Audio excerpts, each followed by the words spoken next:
महाराष्ट्रामध्ये सध्या गाजत अशोक थरात या बोंधू भावाच्यामुळे सर्व समाजामध्ये आता विकृतीचं प्रमाण वाढते काही काय वाढत आहे याविषयी बोलण्यासाठी आपल्यावर आहेत कारसिद्धर स्वामीजी महाराज. स्वामीजी, काय सांगाल ह्या विकृत माणसामुळे असं घडलं?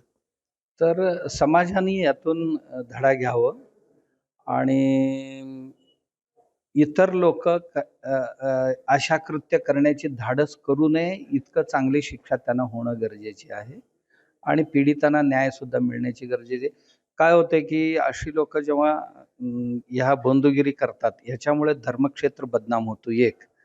दुसरं की असं आम्ही कोणालाही कसंही गंडवू शकतो असं एक आत्मविश्वास अशा लोकांमध्ये वाढत जाते. आणि तिसरं म्हणजे जरासा लहान मोठ्या लोकांनी सुद्धा आपण कुठलंही कार्य करताना थोडंसं विचार करून करावं, कारण आपल्या मनोदौर्बल्य जे आहे त्याचा बळी आपणच ठरणार नाही याची काळजी घ्यावी. कारण मोठी माणसं ज्या महाजनो येन गतस्स पंथः, मोठी माणसं ज्या रस्त्याने जातात त्याच रस्त्याने अन्य लोक डोळे झाकून जात असतात.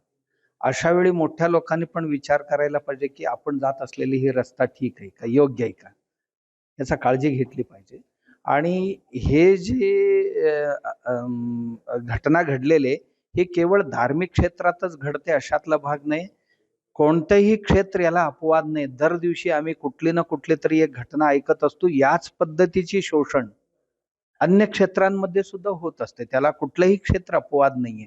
आता आम्ही ज्या भगिनींचे शोषण झाले म्हणतो, भगिनींचे शोषण हे दर दिवशी कुठल्या ना कुठल्या तरी क्षेत्रातली लोक करतच असतात.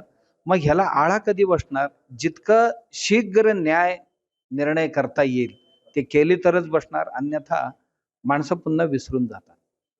अशा ज्या घटना घडतात त्यामुळे शिक्षा ही चांगली कडक झाली पाहिजे आणि त्यावर लवकरात लवकर त्याच्यावर कारवाई व्हावी, त्याला शिक्षा व्हावी अशी अपेक्षा स्वामीजींनी व्यक्त केली. अमरसिंह पाटील, जय महाराष्ट्र, कोल्हापूर.